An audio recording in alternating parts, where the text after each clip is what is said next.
How do tourneys work in Westeros? Who sets the rules? Who can take part? How is the prize money decided? And who has won the most tourneys? Let's take a look. Hi everyone, this is Robert. Welcome to In Deep Geek. If you like theories, background, history and lore about A Song of Ice and Fire, The Lord of the Rings and The Witcher, this is the place for you. Welcome. Tourneys are a central part of life in the world of Ice and Fire. 2 of the 3 Dunk and Egg stories are based around them. 4 more appear in the pages of A Song of Ice and Fire, and countless more are mentioned or remembered by our main POV characters. But how did tourneys actually work? Was there a set format, or was it less formal than that? A good starting point is probably what Dunk thinks in The Hedge Knight. There were a dozen different forms a tourney might follow, according to the whim of the lord who hosted it. So, no set structure, and how each one worked was decided by the hosting lord. It's probably fair to say that most of the time, jousting was the main event, but not always. For example, the melee at Bitterbridge. That was the tourney that Brienne won, earning her a place in Renly's Kingsguard. It was a mass everyone-for-themselves fight with 116 competitors. No nightly jousting or seemingly any serious entry requirements, just a matter of whoever emerged victorious. It was pretty brutal, and you have to agree with Catelyn Stark's assessment that it was madness on Renly's part to subject his army to that while marching to war. But it does go to show how random the tournament schedule was, or more accurately, that there was no schedule. We instinctively want to draw comparisons to modern sports, and there definitely are some comparisons to be made, but there was no national federation or rulebook, no league or agreed calendar of events. Yes, there were customs and traditions and forms that must be upheld, but the exact nature of each tourney and deciding whether to host a tourney in the first place was entirely at the whim of the host. A tourney happened because a lord decided to hold one. There was usually a reason for this, a marriage, the birth of a child, or whatever, but sometimes it was a rather tenuous reason, an excuse to hold a tourney because they wanted to hold a tourney. To pick a few random examples, the tourney in the Mystery Night was ostensibly to celebrate a wedding, but secretly for another reason. The one in Book 1 of A Game of Thrones was the Hands tourney in honour of Ned Stark being made the new Hand of the King, even though Ned didn't really want a tourney, and so on. In practice, hosting a tourney was quite costly for the hosting lord. You had to put up a prize fund in order to attract knights and combatants, and although it would surely be a boost to the local economy, having all those extra people there, any lords or royalty or significant other people would expect to be feasted and fed at the lord's table while they were there. In return, there was honour and prestige, and the chance for lots of politics and influencing to be had. Tourneys weren't just shows of knightly prowess, they were a cultural event for lords and small folk alike. In The Hedge Knight, there are puppeteers, minstrels, camp followers, armourers and much more, all gathered together to make money and have fun. Quite the carnival.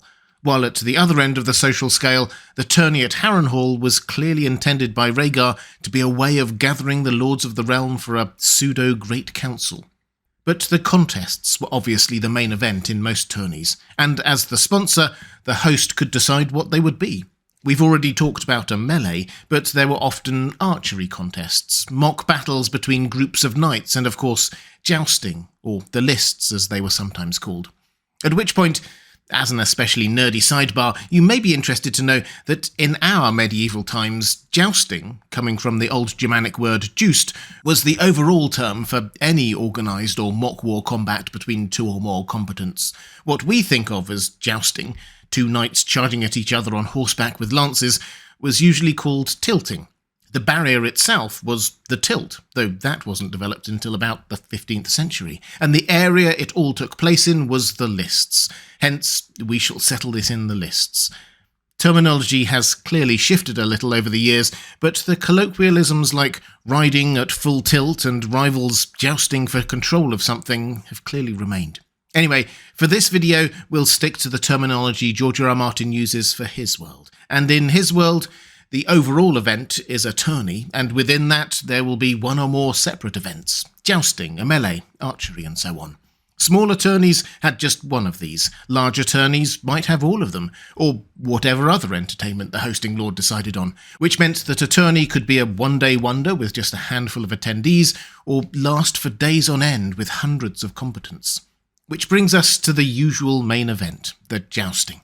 Entry requirements for this vary. In the Reach and in the surrounding areas, it often seems to be restricted to anointed knights. This is a plot point in The Hedge Knight. How can Dunk prove that he was actually knighted? Sometimes an exception was made for a mystery knight. If you turn up without a recognised sigil but with all the appropriate gear, you were sometimes allowed to enter. The crowds loved it. Who is this mystery knight? It's obviously a central part of the Mystery Knight Dunk and Egg story, but the Knight of the Laughing Tree at the tourney at Harrenhal was also a mystery knight, and Sir Barristan, then just Barristan Selmy, aged just 10 years old, was also a mystery knight at the tourney at Blackhaven. He didn't win, but did well enough to earn his title of Barristan the Bold. A joust in Westeros meant using most of your best battle-ready equipment, armour and horse, but jousting lances rather than battle lances. The difference is in the length, 12 feet rather than 8, and that it would be built to shatter on impact, with a round iron tip. The idea was that it would knock your opponent off their horse rather than kill them, though accidents did sometimes still happen. Shards of the broken lance could still be deadly. As an aside, this did mean that the lists, though a sporting and martial contest, could deal serious damage to the body as well as to reputations. The format of each tourney, like most things, was at the whim of the hosting lord. The default idea was of a knockout competition leading to a semi-finals and final. The tourney of the hand was like that, for example. In that case, the draw was everything. If you got an easy opponent in the first couple of rounds, that would be excellent for you. But if you were drawn against Sir Barristan Say or Jaime Lannister, perhaps less so. And the draw was, you've guessed it, at the whim of the hosting lord. Perhaps they would make it random, or perhaps they would just pick and choose matchups they wanted to see.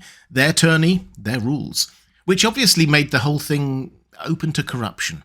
We get a great example in The Mystery Knight with Sir Uthor Underleaf, who seemingly made a living from tourneys, bribing officials whenever he wanted an easier draw. Though sometimes the lists were not just a straightforward winner progresses to the next round affair. If the hosting lord wanted to do something different, he could. The tourney at Harrenhal, for example, started with 5 champions defending the honour of the Queen of Love and Beauty. If you beat one of those 5, you took their place, and in the end they decided who would be the Queen of Love and Beauty. Sir Barristan remembers another where he had to defend a bridge against attackers. As Dunk says, there were a dozen different formats the tourney could take. What did seem to be a custom or tradition in these tourneys, though, was the idea that the loser of every joust forfeited their equipment to the knight who defeated them. As we read again in The Hedge Knight, to Dunk, you are aware that those vanquished in tourney forfeit their arms, armour, and horse to the victors, and must needs ransom them back. This may sound like a small detail, but it was huge for the knights taking part. A good horse and a full set of armour could each set you back nearly the average annual income of a commoner. All this, the rules and draw decided by the host, and the high cost of failure, or potential rewards for winning even a couple of jousts, meant, as we said, the potential for corruption and abuse of power is huge. In The Mystery Knight with Uthor Underleaf, he would regularly bribe the master of the games not just to give him a favourable draw, but he would try to make it against an ageing local favourite so that he could get good odds betting on himself as well as the ransom money from losers' horses and armour. He made a point of never actually winning any tourneys and gaining a good reputation, but clearly lived a very luxurious lifestyle off of the profits he made. So, who did win these tourneys? Well, we don't have a definitive list, and we should clarify that just winning a tourney doesn't make you the best fighter in Westeros, for a whole host of reasons. Some clearly very competent fighters like Ned Stark never entered tourneys at all. We've already noted the potential for corruption, and there are more than a few hints that many knights chose discretion over honour and deliberately didn't go at full pelt against royalty, say. And of course, a joust isn't like a real battle. But still, winning tourneys was definitely seen as a great achievement. Many of the fighters we know are strong in the world of Ice and Fire have won at least one. Brienne won that melee. Ser Jorah won a tourney at Lannisport. The Hound won the tourney of the Hand, with Thoros of Myr winning the melee there, and so on. Jaime has won 2 that we know of, a melee when he was younger and a full jousting tourney. But the undoubted champion of all of this is Ser Barristan Selmy, who has won an uncounted number of tourneys over the decades. We know of at least 4 named tourneys he has won, and there are so many more that he seems to even mix up details of them in his memories. They all blur into one for him. It's part of why he is viewed as a living legend by the people of Westeros. He is getting old by the time of A Song of Ice and Fire, but all those tourney wins added to his other achievements mean that simply having him standing next to a king or queen adds honour to them. There is much corruption and false pomp and circumstance in Westerosi tourneys, but there is honour too. If you'd like to see more A Song of Ice and Fire videos, please click on the link on the left of your screen. Or if you'd like to support this channel, thank you. There's a link to my Patreon page on the right of your screen. That's all for this time. Thanks for watching. I'll see you again soon.